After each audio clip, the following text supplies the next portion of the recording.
Well, here we are again. This is Brother Peter with tidbits from the Word. So proud to be with you today. Hope this excerpt finds you all well and fine, no matter where you are in the world or what time of day it is.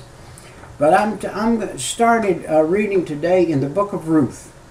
And this is quite a book. This is a book about, it starts out of a man that probably was disobedient in the sense of the word, and he went off into a far country and found himself in trouble, and then found himself dead, and his two boys wound up dead, and he wound up leaving his wife, and the two boys wound up leaving their mother and two wives.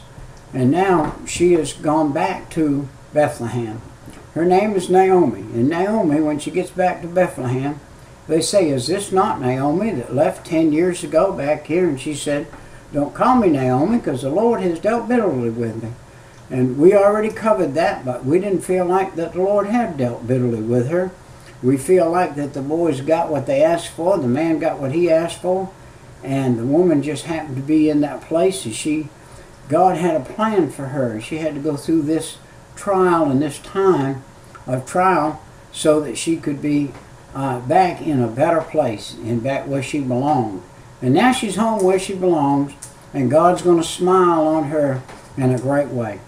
And Boaz answered and said unto her, "It hath fully been showed me." And Boaz here now has met Ruth, and she's in his field gleaning, and he's saying unto her in verse 11, "I have heard, it hath fully been showed me, or told me, all that thou hast done for thy mother-in-law, since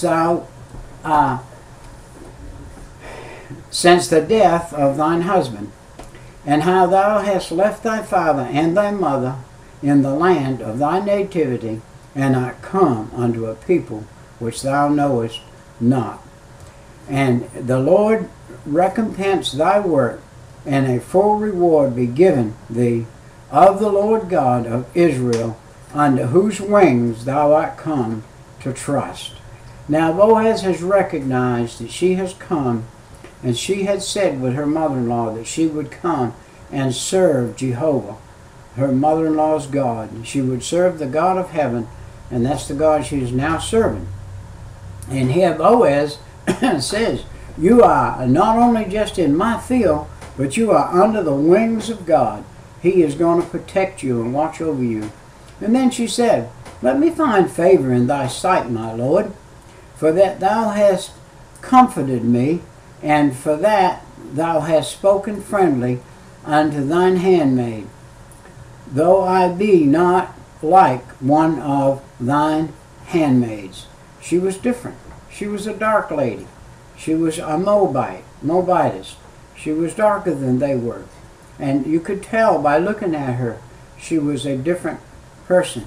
Yet Boaz found a beauty in her that he didn't see in the other handmaids. And Boaz said unto her, "At mealtime, come thou hither, and eat of the bread, and dip thy morsel in the vinegar." And she sat beside the reapers, and he reached her parched corn, and she did eat, and was sufficed, and left. Listen to this. Listen to it. When you read it, listen to it. Can you hear it when you read it? Can you see it?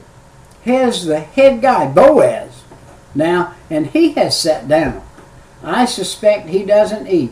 Normally sit down and eat with the servants, the handmaids, and the pickers, and the corn guys. And here he is sitting down with them this day, and he passes her across the ground there, and he reaches over and gives her a piece of parched corn himself. Look at that. Ain't that something? I bet he hadn't handed them other guys a piece of parched corn, but here, God's watching out for her. And when she was risen up to glean, Boaz commended his young men, saying, "Let her glean, even among the sheaves, and reproach her not. And let her also leave her. Let her fall, some handfuls on purpose for her, and give them that she may glean them, and rebuke her not. He's saying, when you get a big handful of corn, you just drop some of it. Yeah. You just drop a few handfuls and yeah, on purpose. Isn't that like God? He does things on purpose. Yeah. And he did. He took Elimelech away from Naomi on purpose. He took the 2 sons away from her on purpose. That's how he's going to get them moved back to where they belong. Remember now that Ruth's carrying the seed that is of Jesus Christ. She is a seed carrier of that male seed, and she has got to be where she is, and God's made it to where she be where she is. So she gleaned in the field until evening, and beat out that she had gleaned, and it was about an ephod of barley. That's about all she could carry on top of her head. An ephod, that's pretty good. That's a pretty good bit. And she took up and went unto the city. And her mother-in-law saw what she had gleaned, and she brought forth and gave to her that she had received after she was sufficed. Now, she's saying that she brought it right to her mother-in-law and gave it to her. And that was her demeanor in life. That's what she wanted to do. She wanted her mother-in-law to know that even if Boaz hadn't stepped in the picture, that she had said she was going to take care of her mother-in-law no matter what. And her mother-in-law said unto her, Where hast thou gleaned today? And where wroughtest thou? Blessed be he that did take knowledge of thee. And she showed her mother-in-law with whom she had wrought, and said, The man's name whom I wrought to today is Boaz.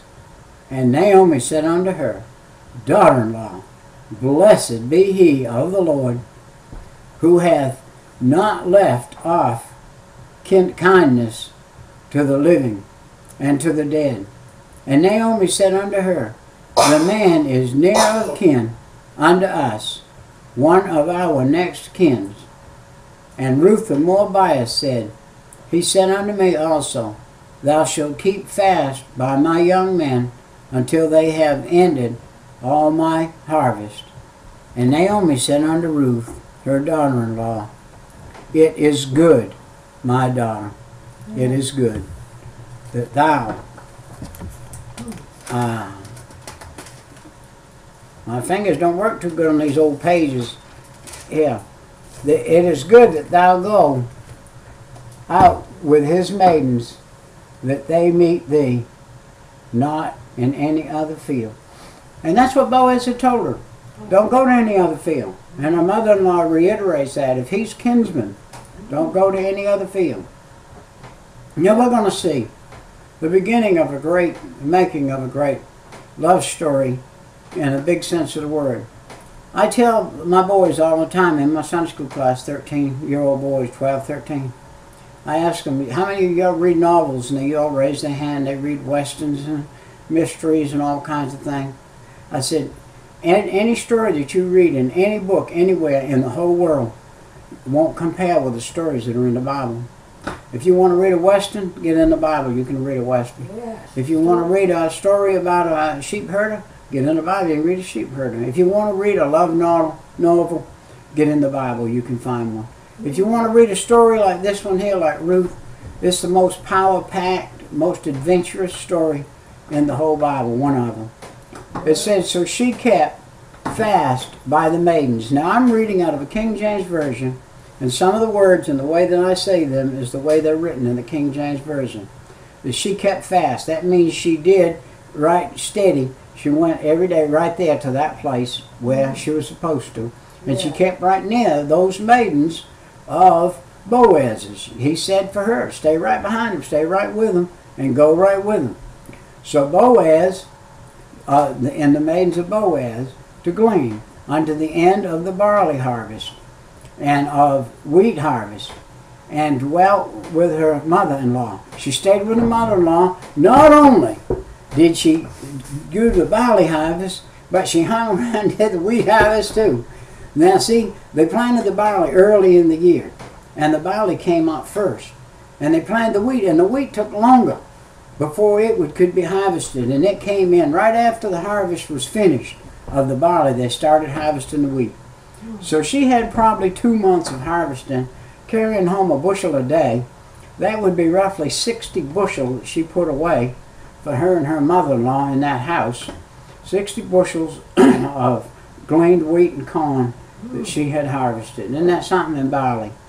And then Naomi, her mother-in-law, said unto her, My daughter, shall I not seek rest for thee, that it may be well with thee?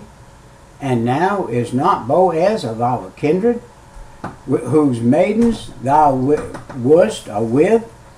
Behold, he winnoweth barley tonight in the threshing floor. Now winnowing barley, that was taking a pitchfork and you threw it up in the air and you fanned it and you blew the chaff away and you'd winnow it. You'd throw it up and winnow it and dash it or beat it with a stick, and then you throw it up and you beat it and you throw it up, and the breeze blows it away, blows the chaff away. And she said, that Boaz is out there tonight. He's on that threshing floor and he's threshing. He's going to be one tired man when he gets done threshing, and I'm going to tell you how to spark up to him so that things will come out like they should in the end, because he is our near kinsman. He said, Wash thyself therefore, anoint thee, and put on raiment upon thee, and get thee down to the floor, but make not thyself known unto the man, until he shall have done eating and drinking. And it shall be, when he lieth down, that thou shalt make the place where he shall lie, and thou shalt go in and uncover his feet, and lay thee down, and he will tell thee what thou shalt do. Now, this was a custom. This is not like today. This is not something ugly or dirty or something today that's ugly. This man was a gentleman. He was God's man, and there was a system that was to be played out here. And he was going to do it. He was going to play it out, and he was going to play it out right. And she laid down at his feet. That's like a good dog would come and lay down at your feet and say, I'm your dog, and I'm going to lay at your feet. And that's what she did. She went over there and laid down, and she said, now my mother-in-law says that you're my near kinsman, and I'm to be yours, and so you tell me what to do. And he said unto her, all that thou sayest unto me I will do. That's what she said and she said unto her, and that's what Naomi had told her, so she went and did it. And she went down under the floor according to what all her mother-in-law had told her. And when Boaz had eaten and drank, and he was made merry, he went to lie down in the end of the heap of corn. And she came softly, uncovered his feet, and laid down. And it came to pass at midnight that the man was afraid and turned himself, and behold, a woman lay at his feet. And he said, Who art thou? And she answered, I am Ruth, thine handmaid. Spread therefore thy skirt over thine handmaid, for thou art a near kinsman. Now, she's given him permission to cover her up, spread his blanket over her and cover her up. And he knows, though, that she knows that he's a gentleman and he's going to redeem her the proper way, and is not going to molest her or do things to her that improper. So her mother-in-law knows that too. And he said, Blessed be thou of the Lord, my daughter, for thou hast showed more kindness in the latter end than at the beginning, insomuch as thou followest not young men, whether poor or rich. And now, my daughter, fear not. I will do to thee all that thou requirest, for all the city of my people doth know that thou art a virtuous woman. And now it is true that I am thy near kinsman, howbeit there is a kinsman nearer than I. Now, folks, that's the next story I'm going to talk about. the kinsman nearer than he. He was able to redeem her, but he was not able to redeem her. That sounds like a conundrum, doesn't it? He was able financially, but he wasn't able because he was the second in line of kinsmen. And we're going to find out in the next excerpt how that worked out with that other kinsman. I must go now. My time's come and gone over 30 seconds ago. See you next time. Bye-bye.